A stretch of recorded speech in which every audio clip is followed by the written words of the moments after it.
Good evening, everyone. This is the regular meeting of the Board of Trustees of the College of Sequoias. Today is Monday, March 14th, 2022.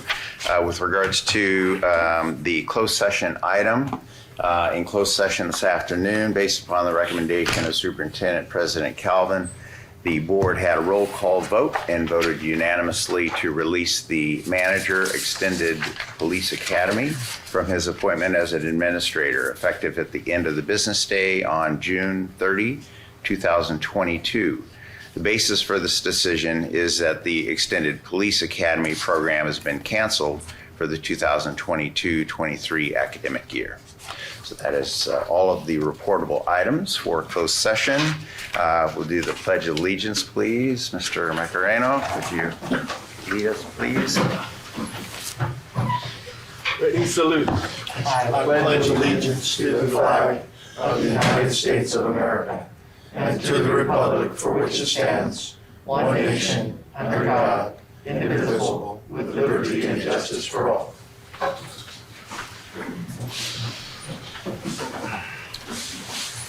So the voices are muffled, but the spirit is strong. Right. Next item is a public comment for board policy 2350. Any person may address the board at this time, either on agenda items or off agenda items that are within the subject matter jurisdiction of the board. Maximum 5 minutes is allowed each speaker with a maximum time of 15 minutes per item unless otherwise extended by the board. So is there anyone in the audience, first of all, that has a public comment concerning items on the agenda? Anyone? Seeing none, anyone online have any comments? And that would be for either on the agenda or off the agenda or not on the agenda online.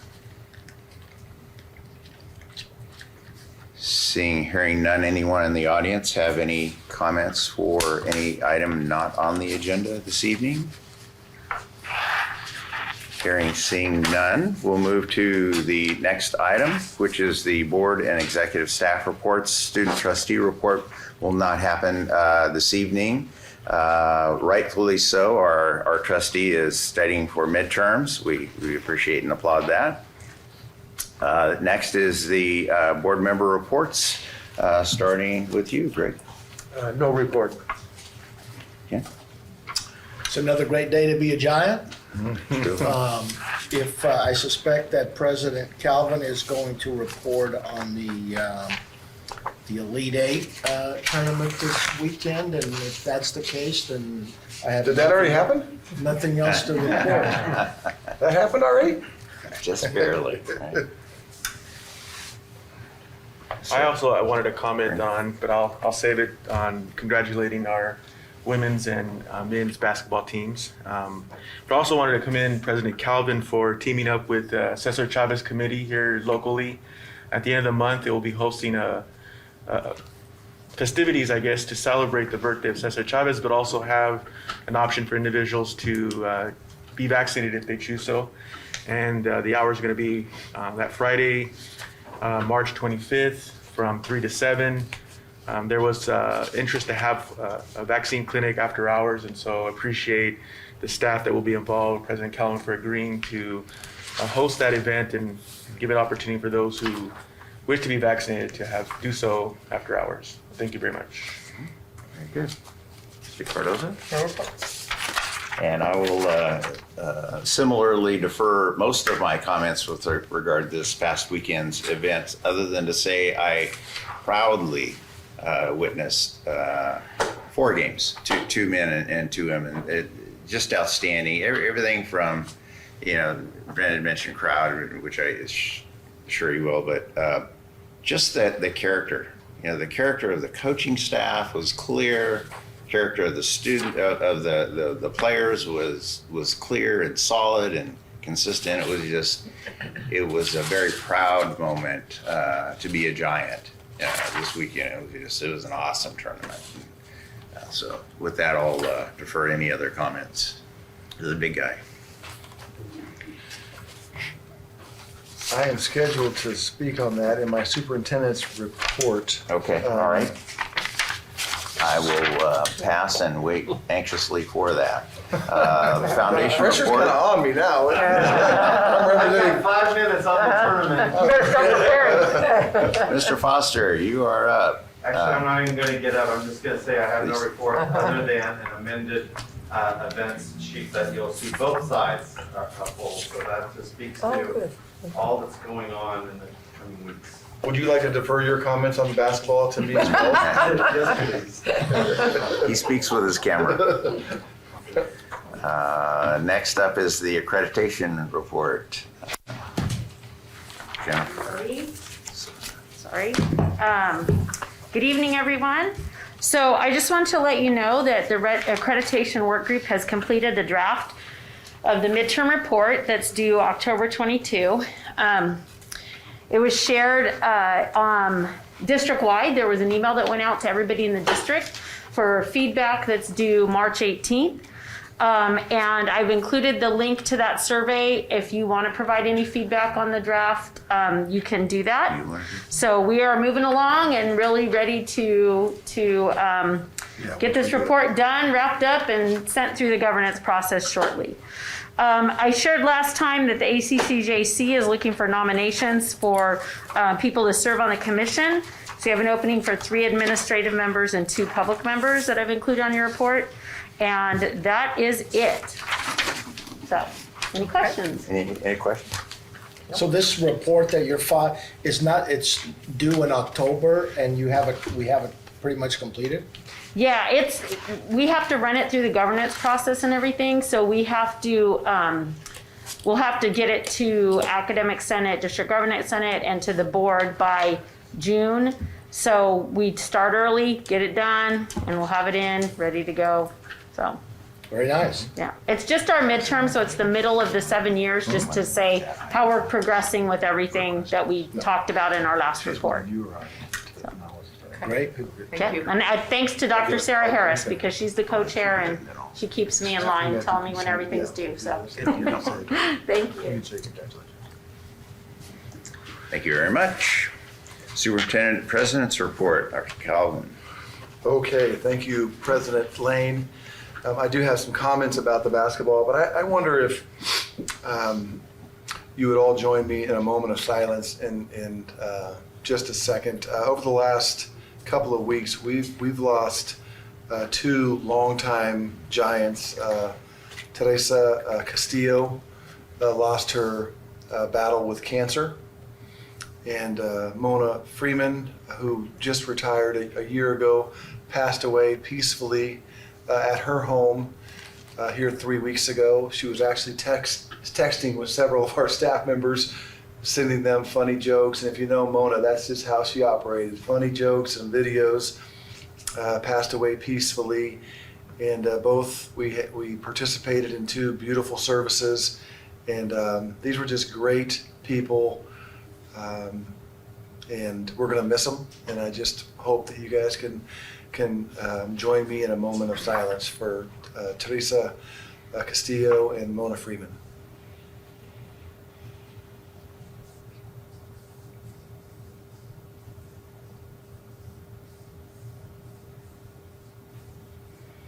Thank you for that. Okay, so a couple of things here. First of all, I want to commend our band led by Michael Tackett. They had a fabulous concert on Thursday that I had to miss because of the basketball that we've been talking about, but I let Michael know I wouldn't be there, but by all accounts it was another great one.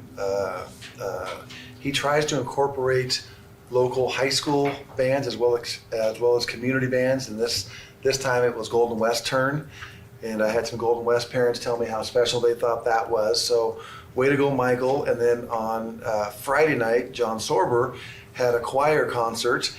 Had one about 3 weeks ago, and it was fabulous. Did the same thing on Friday, and gosh, what a community asset those two groups are. Just wanted to give them some kudos. And then a couple of upcoming theater productions. We've got the production known as Witch It'll be directed by a COS student, Haley Wallace, and that premieres this Thursday, Friday, and Saturday. And if I'm not mistaken, there may be a matinee on Saturday and then a 7 o'clock showing. Again, those at least Thursday, Friday, and Saturday night, all in our theater. That's Witch, directed by a COS student, Haley Wallace. And then on May 5th, 6th, and 7th, and there will be 2 shows on Saturday the 7th, we will be doing Beauty and the Beast. So looking forward to that. And I think in at the May board meeting, or maybe Tim will just be sending out some information on, we're going to do a couple special little pre-party functions before the Beauty and the Beast. One in our coffee court, and just some kind of special things to get people jazzed up about that. We also hosted the new, he's been there more than a year now, but the new Fresno State University president, Saul Jimenez Sandoval, last week. It was fabulous. He hadn't been down to their Visalia campus in 6 months or so. And so he and I had been planning to meet and just kind of go over what we've done to date and what we have planned for the future. I was soliciting their support for growing those programs, and they were really, really excited with not only what we've accomplished thus far, but what we have left to go. Our partnership with Fresno State is really starting to produce some fruit, and so excited about that. And we're talking now that we own those apartments, we're talking about a university center and what it would take to really get some economies of scale there with Fresno State and maybe some other four-year universities. And they were really excited. And Dr. Fu joined him, his interim provost, and just had a fabulous 3-4 hour visit with them. Looking forward to more things to report on in the future there.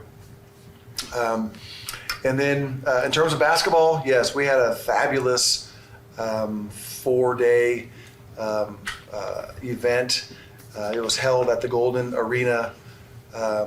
Eagle Arena at West Hills College. They had the state contract to host this year. It was fabulous that both our men and women's basketball team made the Elite Eight.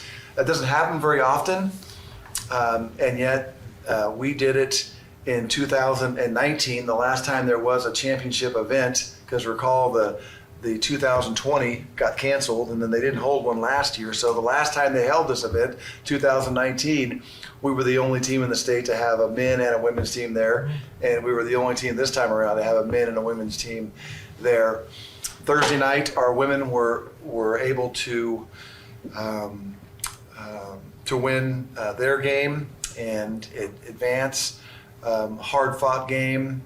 Several board members were there. I know a lot of people here were there. Came back on Friday night, and the men were able to advance as well. And just had a great showing, not only from the basketball standpoint, but from our crowds to our cheer squad showed up in a big way. Other teams, the volleyball team was there, the baseball team was there, making all kinds of noise. It was just a really, really fun environment. Came back on Saturday. The women lost a tight one to Sierra College, the eventual state champion, but it was a rocking crowd. And then the nightcap was our men got down by 15 or 20 points early to City College of San Francisco, the #1 team in the state, 30-1 on the year. But we battled back to take a 1-point lead late in the game, and we about blew the roof off of that place. It was really, really exciting. Went back and forth from there, and we just didn't have enough. City College ended up beating us with some free throws late by 6 points, and then they also went on to win the state champion. So we lost to the state champion on both the men and women's side. San Francisco won their final game by 25 points. It just shows you how competitive we were to stay within 6. Anyway, a great showing. lots to be proud of. Both teams were so special, great student athletes, and got so much support. And all the organizers were commenting on how classy our team was, up to and including cleaning off our entire bench of cups and everything before we left the floor. It's kind of unheard of. We were inheriting these train wrecks of benches with stuff everywhere, and yet when we walked off the floor, it was nice and clean. And even the City College San Francisco coach told me yesterday when I was back for his championship game, he said what an awesome environment it was and how classy our fans were and how our baseball team was right behind their bench and really in a classy way, giving it to their players throughout the game. But they were the first ones to congratulate them after they won the game. So I just thought the whole thing was special. Our teams really showed up and represented the orange and blue well. So congratulations to them. And then finally, reminder board meetings that next Thursday we're going to do our joint. Recording in progress. Thank you. We're going to do our annual joint Visalia Unified City of Visalia joint meeting on Thursday the 24th. We will meet in Circle Drive at 4:30, and we're going to take our colleagues on a little tour of our campus.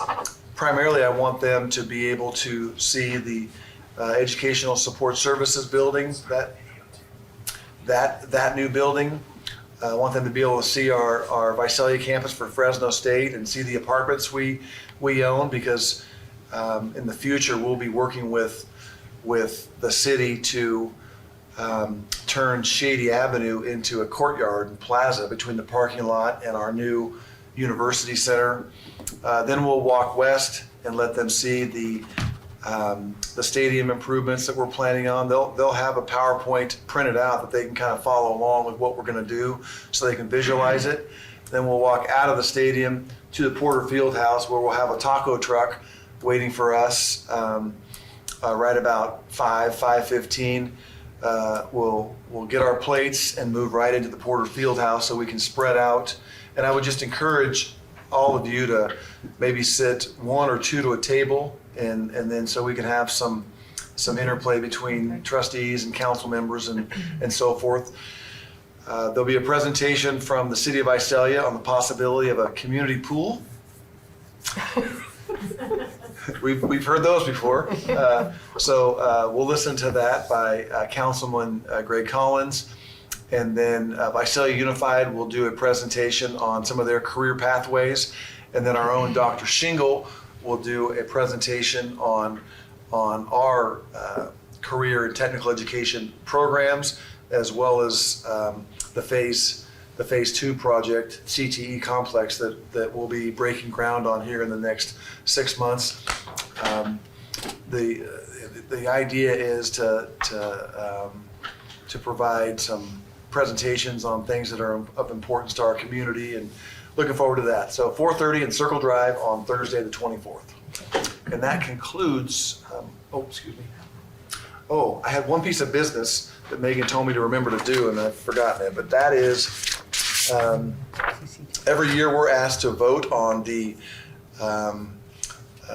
California Community College Trustee Board election. And if I'm not mistaken, Trustee Macareno sits on that board. And then Trustee or President Lane and I have to send in this form. So Trustee Macarena, I'll give you this list and see if you have any that you feel strongly about. I've gotten several recommendations from colleagues on a couple of these, and so sometime between now and April 25th, we've got to send in our votes for 6 of the 13. Fair enough? Very good. And I think, do we need to get for approval, or we just acknowledge that we're going to talk about it and we're going to send it in? So we don't need an approval of that. Just wanted the board to know what a couple of us are doing. Okay. Thank you very much. Questions about any of that? But certainly if any other trustees are interested in weighing in on that, please.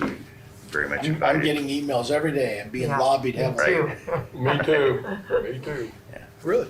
And they give. Oh, yeah, this, every year, you know, from candidates throughout the state. Any Okay. favorites? I'm evaluating them very closely. That's right. I hit the delete. Standing by. Next item is the reports, academic Senate President's report and update. Mr. Ozola. Welcome again. Good evening, board members, President Lane, Superintendent President Cowan, and esteemed colleagues in the room and online. Want to talk about something near and dear to my heart. Turnovers, dang it, turnovers. If we would have controlled them, we would have won both games. I'm just saying turnovers. But sort of segueing into turnovers as far as the academic senate elections for our officers took place at our last meeting. I think I mentioned this to you guys before. I just wanted to give you an update on the outcomes of those elections, and we have 4 new officers, 4/5 of our squad that are new. And I want to just give them a shout out here. The new state delegate, this is the position that will cast a vote for the faculty at this institution on matters that affect us up and down the state, faculty up and down the state. So the new state delegate is going to be Ramyar Alavi Maghadam from the IT division. Our new faculty enrichment coordinator, this is the position that coordinates our professional learning for faculty, and they also work closely with the administrators and staff on providing professional learning throughout the district. The new faculty enrichment coordinator is going to be David Jones from the math division. And then the brains of the outfit, the new Senate secretary. Of course, this is a position that really, Megan, it's Megan, right? You guys wouldn't be operating without Megan here, right? Truly. Exactly. The new secretary for the academic senate is going to be Teresa Mendoza from the ag division. And then finally, vice president of the academic senate is going to be David Hurst from the English division.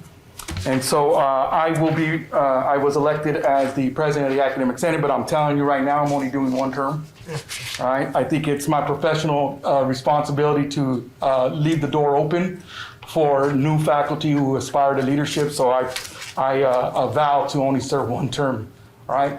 Turnover. That's right, turnovers, but the good kind, not the bad kind. It costs us championships. No, we don't want that. Other than that, that's it. Okay. Thank you. Thank you very much. Thank you. Appreciate it. Nicely done, the turnovers. Next is Costa President report. Ms. Redden, are you online? Yeah, can you hear me? Yes, we can. Yes. Thank you. Oh, perfect. Well, good evening, trustees and President Kelvin.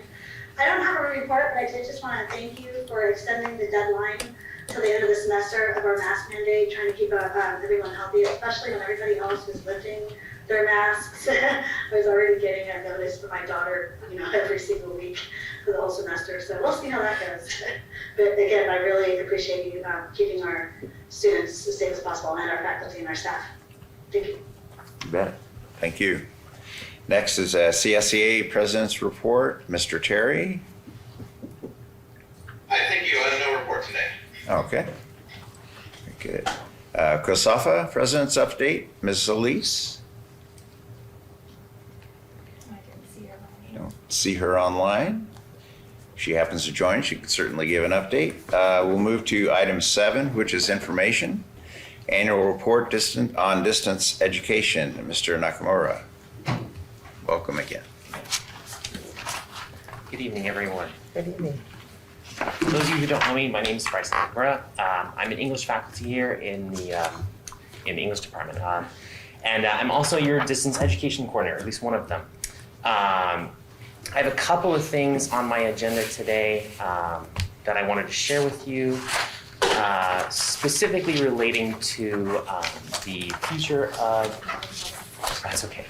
It shut down earlier, so now. Oh no. Where did it go? I'm gonna have to wing it. You can see it on Zoom. You can see what I'm doing right now? Okay, that's good. Not sure. Yeah. It's not letting me do- You might just, Let's see. Sorry, Brian. No problem. I'm good? There we go. I think we're good. Yes. So a couple things I want to share with you today. First off, regarding the future of the distance education coordinator role following Dr. Nolan's retirement. I also want to share some data with you, just kind of the general state of distance education at COS, particularly with delivery methods and success rates. And then I also have some updates for you regarding the online teaching certification program here on campus, which is the course that instructors take to teach online. Some updates from the Board of Governors and Title V, and then also a task force that was commissioned to investigate online educational resources for students. So we'll start with the future of the DE coordinator role. As you know, we had Dr. Nolan's retirement in 2021. After some decisions and a couple of things that happened, we've decided to give the position over to faculty for the foreseeable future and have 2 distance education supported roles on campus with reassigned time. So there's one position, which is mine, that focuses on shared governance, and that's focused on advocating for DE needs kind of across campus. So I'm on academic senate, ed tech, distance ed committee. I come to all kinds of different meetings and just kind of advocate for whatever's needed. And then Dr. Chris Stillwell in our linguistics department, who's going to be taking over the professional development role for the foreseeable future. He's providing training opportunities for faculty, and he's currently leading the certification course as well.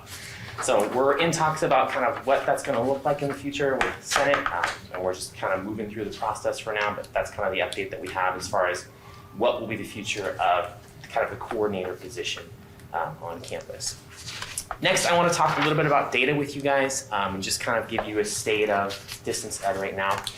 So you'll see in the chart, I'm realizing that the numbers got cut off there a little bit on the bottom. You see in fall 2019 there, we were split about 80-20 for in-person versus online courses. And obviously we flipped that completely in fall 2020 with about 10% in-person courses. But we've slowly started decreasing the number of online courses, increasing the number of in-person courses on campus. I believe the numbers for fall 22 are 75-25 more or less. And we're currently developing the spring schedule, so more to come on that as well. But just to kind of give you a big picture of like how many courses are we, or what courses are we offering and in what formats. Next, I want to talk about success rates. So this kind of gives you, again, the general big picture of where we're at on campus. You'll notice that numbers are down kind of in general. Success rates are down a couple percentage points with face-to-face, hybrid, and online courses.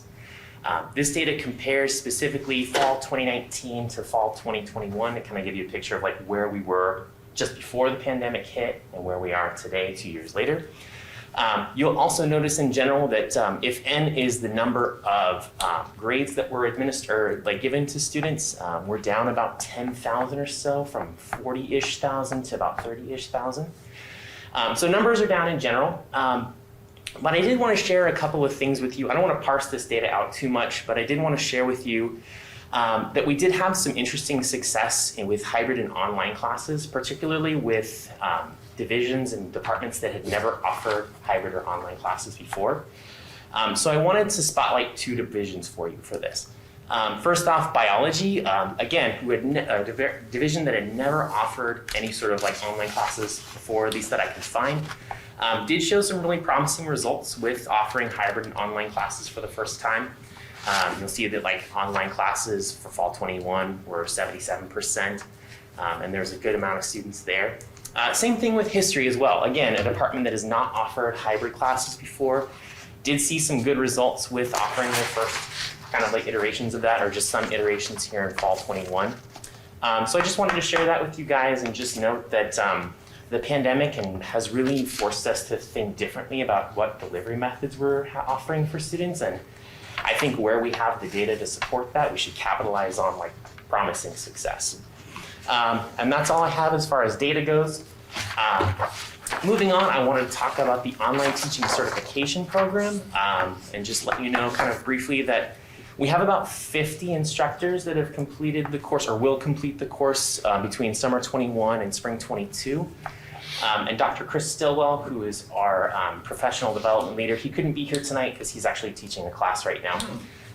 He's expanded the program, just offering additional workshops, like adding additional content to the OTCP program, just so that faculty who are coming through the program come out with better tools and more tips and tricks to share with students as they're teaching online, just to get them better equipped, especially since technology changes pretty quickly. And then in addition to that, he's also been expanding the number of workshops. I think there's like been 16 or so already he's already hosted or is planning to host this semester. So really robust. Some really good topics with Canvas and Zoom and active learning and all kinds of other important things, attended by over 40 instructors thus far, which is just really good. He's just really trying to flesh out that component of his position and really just offer more things for faculty to jump into that they can learn about and then, can implement in their courses like next week would be really great. Okay, moving on, some updates from the Board of Governors. The Board of Governors did pass some updates for Title V language concerning distance education guidelines. I have left those in your packet for you if you want to read the actual language. In general, it's just some updates to accessibility, instructor-student contact, and publication of some of the course information we give to students in Banner. I'm actually attending a webinar tomorrow on this to kind of see what other institutions are doing in relation to this language, so we'll see how it goes. I'm hoping to just take all their great ideas and bring them here for us. So more info on that. Next, talking about the Online Educational Resources Task Force. This is a task force that was created to explore and define low-cost textbooks and zero-cost textbooks in terms of all those options for students. Just getting us in compliance with Senate Bill 1359, which I think was passed in 2016. So the committee met for about a year or so starting in fall or spring of 2020. And they just decided to kind of explore what is that number for us, because the bill was pretty vague about what is low cost. Is it $40 or $25 and those kinds of things? So they came up with a number, and then they also created some markers for low cost and zero cost textbooks in Banner so that we as a district can track that information, but also so that if cost is a real concern for students, they're not signing up for a course that has a $200 textbook. They can search for courses that have a low cost or zero cost textbook as well. And that's all I have. Lastly, I just wanted to say thank you to the board and to everybody who's been supporting DE over the last 2 years. It's been a journey, and we're all just better online teachers for it as from your support. So thank you guys. Good job, Bryce. Thank you. Any questions? Scott? Not a question necessarily, but I just want to thank Bryce for the great report and the great information. I get asked a lot, especially now, how COS is managing its online and face-to-face classes. And so this is perfect, and I'm going to duplicate it and have it like a business card where I'm just passing it out. I have done the same. I get the same kinds of questions. Absolutely, for sure. Thank you. Thank you. And we do recognize that it doesn't just happen. It takes folks like you and many others, and we sincerely appreciate that. That's allowed us to continue where others have not been quite so successful. So much appreciated. Absolutely. I think that's it. Thank you. Thank you. Thank you, Bryce. Okay. Next item is the above base resource allocations. Dr. Galvin. First up is me. 2021-22. So as you'll recall, we have a process by which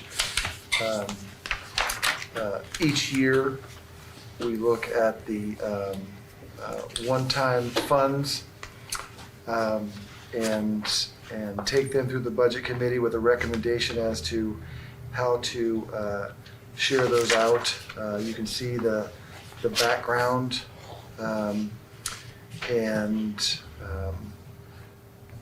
currently we're showing a surplus of just under $7 million.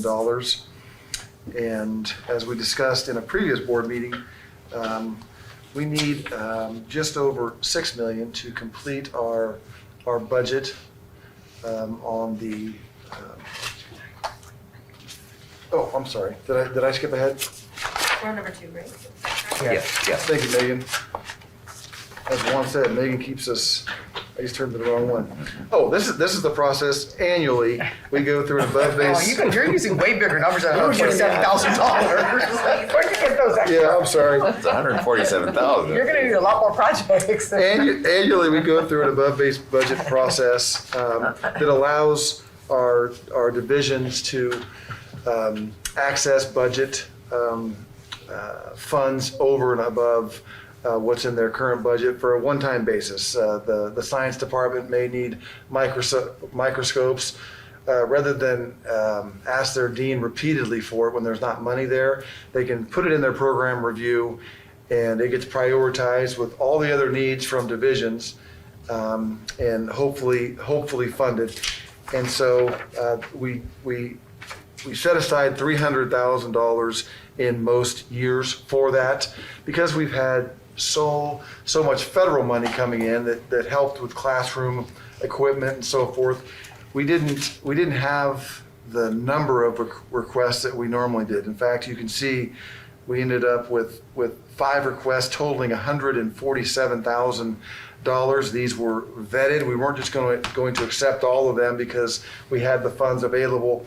They were vetted. They were accepted. $147,000.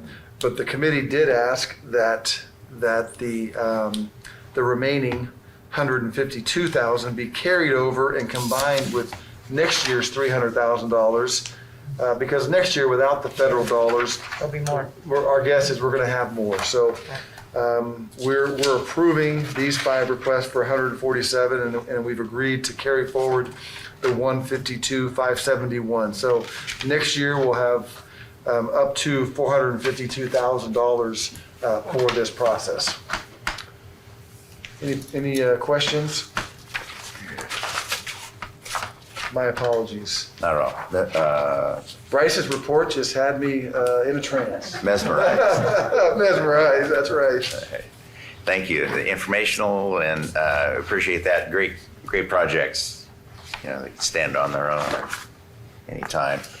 Next up is the previewed item 3.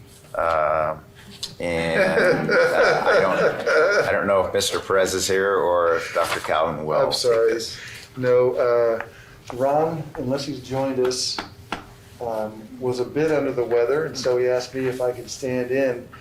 He probably would have been here if he knew I was going to butcher it as much as I have. But this is the one-time funds. You'll recall that in our COS resource allocation manual, we have the 3 stools of how we go about allocating money, and one is large one-time resources, and or in this case a surplus, just under $7 million estimated for this year. We had, and we planned that, we had about $6.3 million that we still needed to complete our phase 2 CTE complex in Tulare. Recall that $22 million came from the final allocation of Measure J bonds from back in 2008. We also transferred $6 million from last year's budget, and now with another $6 million, that brings our total up just below $35 million, and that's about what we forecast we're going to need. Byron, our architects, have been working very, very closely with the Dean of CTE as well as CTE faculty. And every time they meet, it seems like the price tag goes up just a little bit. And so our recommendation is to spend the lion's share of this surplus in that manner. And then the remaining portion, they have going, for the time being, they have going, I think $5 million to our Tulare Phase 2, and then $1.3 million to our district fund balance for the time being. Is the recommended action just an acknowledgement of previous board minutes? Because this is an informational item. I guess I'm a little, I should have asked that before, sorry. That was given to me.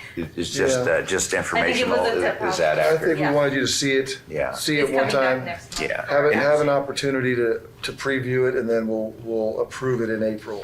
Right, okay, very good. Sometimes when we do these, I think that's what you're thinking, sometimes when we do these right before we close the year as well, because there's normally some cleanup. There's cleanup budget that kind of follows the same process, and we generally don't have the time then. We don't know what it's gonna be until June, and we've got to close it down by June 30th. But when we do this mid-spring, we have the opportunity to let you see it once and then approve it at the second board meeting. Any questions, comments? No. It's certainly consistent with what it's been forecasted. We appreciate the information. Next item is the going onto the consent calendar. We have 4 items, the minutes of the previous meeting for February 14th, a personnel report 09-2021-22, payment of bills, and working budget approval for July of 21 through February 23rd of 2022. Are there all items on the consent calendar considered routine and will be enacted by one motion. An item may be removed by from the consent calendar at the request of any member of the Board of Trustees or any person in the audience and considered as a separate agenda item. Any item to be pulled? Hearing and seeing none. Is there Move to approve. Moved by Trustee Sherman to approve the consent calendar. Second. Trustee Nunes is second of that. All those in favor signify by saying aye. Aye. Aye. Any opposed, no. Passes unanimously. President Lane, if I could, Yes, please. on the heels of that, I would just like to acknowledge and maybe even read into the record the 15 individuals that have been recommended and now approved for tenure. Just a fantastic group. And I just like to read their names because they're the future of the College of Sequoias, and they've done a wonderful job up to this point, and I think we should acknowledge them.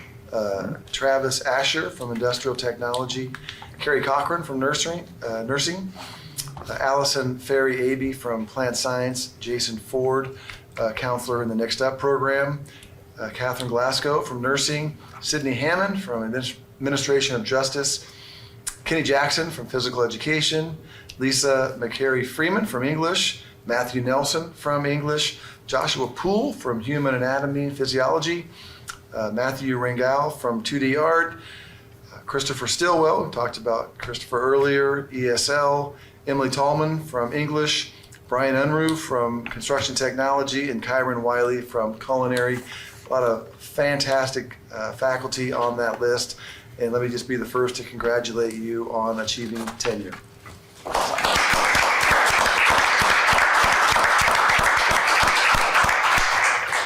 Certainly some familiar names there of many good things that have come before the Board of Trustees, and I know there are current and future superstars as well, so we appreciate very much what you've done so far and expect a huge amount from you in the future. Congratulations. Next up is the action items, starting with item 8 is the curriculum, new, modified, and deleted. Dr. Cerner. Thank you very much, and just add my congratulations. Just reminds me how busy we were doing interviews that year, and we did a really good job when you hear that list of names, so it's kind of fun. So we have the curriculum report in front of you that's been approved by the Academic Senate and the Curriculum Committee. On page 1, and it's recommended the board approve this. We have one new course, Biology 231, that's a new elective course. There are several course modifications that are here just for 5-year review, regular review in the ITech program. Page 2, we have more courses. They've basically redone all of the iTech program, revised, not redone, but like updated all of their classes because they're due every couple of years. So they're doing that, or every 5 years. Course modification to the 2 ornamental horticulture classes, just regular 5-year review. And on the page 3, there are several program modifications. These are all 2-year review for CTE certificates and 1 5-year review for a skill certificate. And on page 4, the last page, we have all program modifications, again, that are here for 5-year review or 2-year review skill certificates. So that is our report, and it's recommended the board approve those, the new curriculum or the changes. So moved. Second. Moved and seconded to approve the recommended list of courses and programs as part of the district's curriculum. If there aren't any other questions, all those in favor say aye. Aye. Any opposed, no. Passes unanimously. Thank you very much. Bid award. Mr. Woods, stadium concessions and restroom modular building. Yes, good evening. We're finally getting this project going. So as you're probably familiar with, over the past year, I brought forth the stadium project to you a couple different times. But this is the first construction contract that we're going to bring to your attention for review and approval. As you may recall, the stadium improvement project includes, there's a few different pieces to it that the district is going to award separate contracts for and coordinate ourselves. This one specifically is the concession stand and restroom storage building. So Megan, if you don't mind going to the rendering. That is a rendering of the stadium project. It's probably the first time we showed this to the public. It's very exciting. So we are kind of up in the air above Lot 7, above the solar panels looking into the stadium. But as you'll see right next to the bottom of the screen, next to the giant statue in the tennis courts, you'll see the roof of a modular building. So that is what we're bringing forth tonight for your approval, is the bid award for that portable building. Formal bid package was put together by Teeter Architects for a 2,400 square foot modular concession restroom building. On March 3rd, 1 bid was received and opened for this project, the lowest bidder being JTS Modular of Bakersfield. Their total base bid amount was $1,048,000. And this project will be funded by district capital project funds, and construction is slated for this coming fall, around October, and we're hoping to finish it up by May of next year. So we're recommending that the board award the base bid in the amount of $1,048,000 to JTS Modular Bakersfield. Byron, I'm Questions? sorry, I missed your, I was fumbling through the pages. Oh, where we're located? When you, yeah, the location of the. So right here is the concession. Oh, that's Yeah, what we're there you go, that's talking better. about. Yeah, so we'll have a nice open plaza, courtyard area. You'll come through the gate, the giant statue in the courtyard, and then there'll be the restrooms off the courtyard and a concession stand that'll serve both the track and field as well as the tennis complex. Is that part of this project, the entryway and the? Yes, everything you see right there will be completed as part of this project. And like I said, we'll just deliver each bid we'll take to you for approval. Concession's the first one. I think the scoreboard, that large video scoreboard right here, that'll be the second one, followed by the bleachers and resurfacing the track. And I think that might be, and then all the site work, general contract. Byron, also the building over on the left, that's an existing. This is existing, this is the maintenance shop, and you can see we'll put up all new fencing around that to where we can hide it. And yeah, but it will remain a maintenance shop, as well as the racquetball courts with the murals on them. Those will be storage for maintenance as well, continue to be storage. So we're working with what we got in that corner, it's pretty tight. You'll see that on the right there, we're taking out 3 of our 9 tennis courts to make room for the bleachers and the concession restroom facility.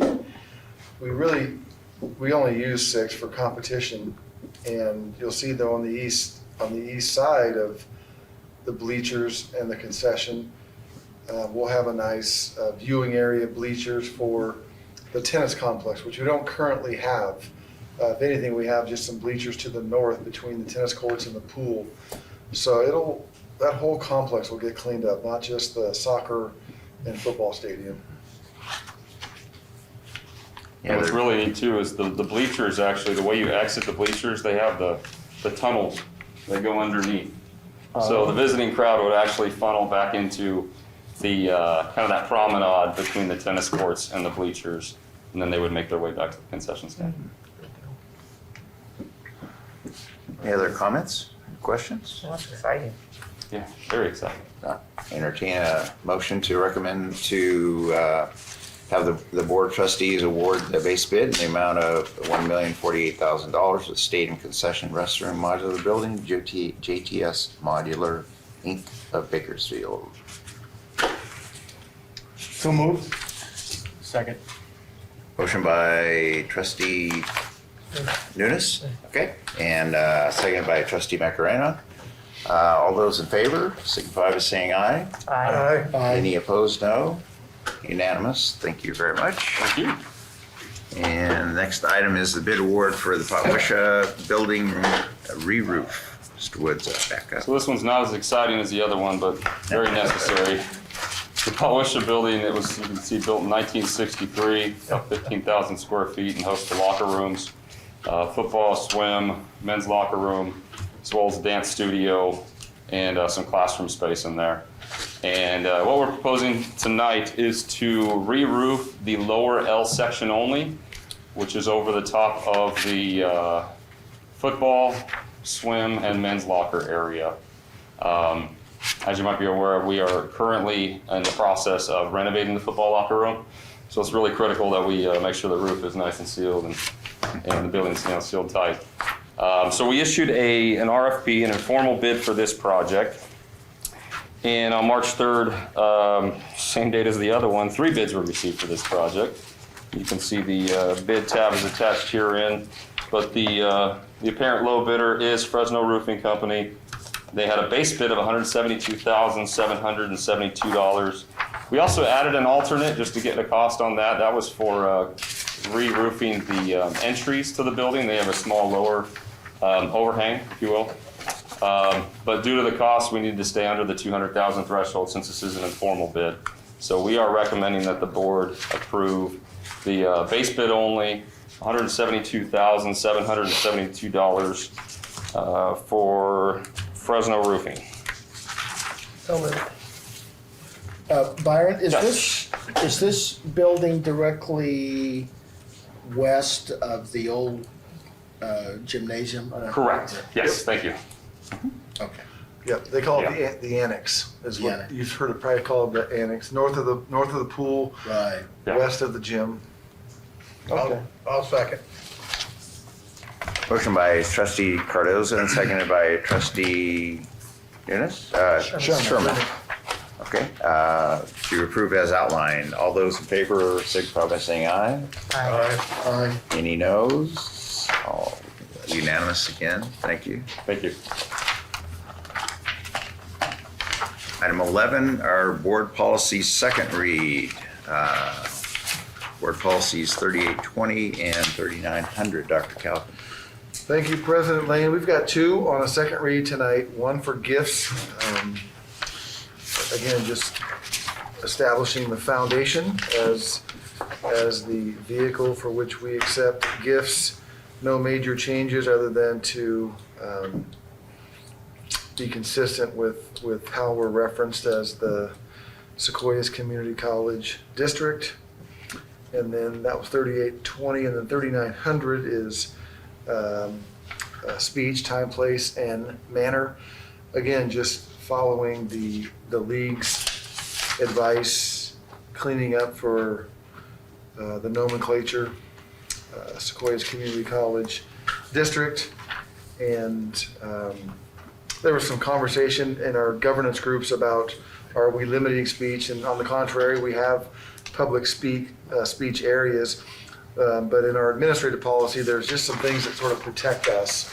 Doesn't happen very often, but one afternoon at lunchtime, just walking across campus, someone had just come onto our campus. He'd gotten a permit to be there, was in the right spot, but he had kind of a boom box with a microphone, and there's 3 or 4 poor girls sitting right on a bench, and he's got the speaker aimed right at them, and was just saying some things that we didn't feel like was appropriate. Because he was using amplified sound, we could go to our administrative procedure and remind him that he's not to use amplified sound. And so it does come in handy sometimes when you have to curtail someone's antics. But by and large, we have and respect a free speech area, and it is used from time to time. So this policy is there to protect us and not limit us.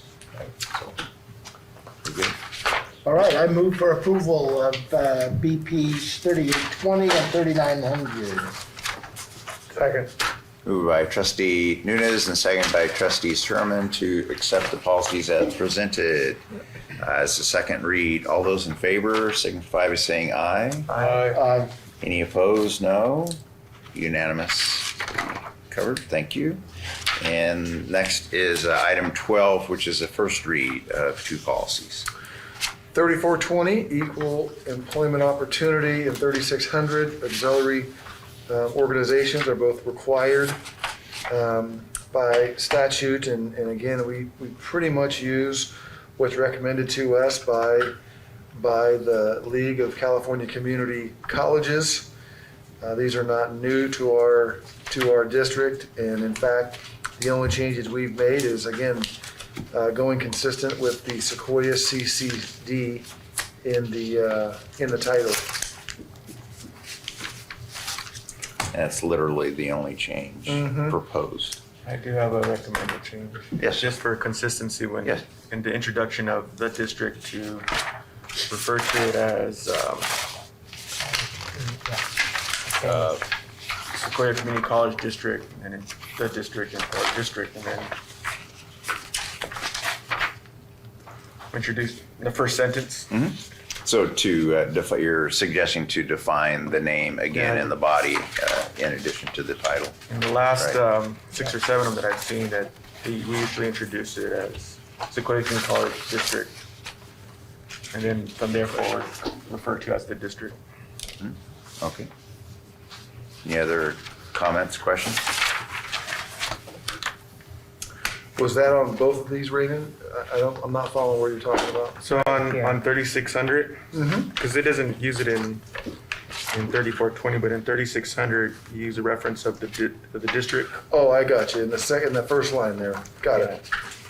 And so just to be consistent on all the other ones, we Sure, we'll make that a friendly amendment and have it for next time. Thank you.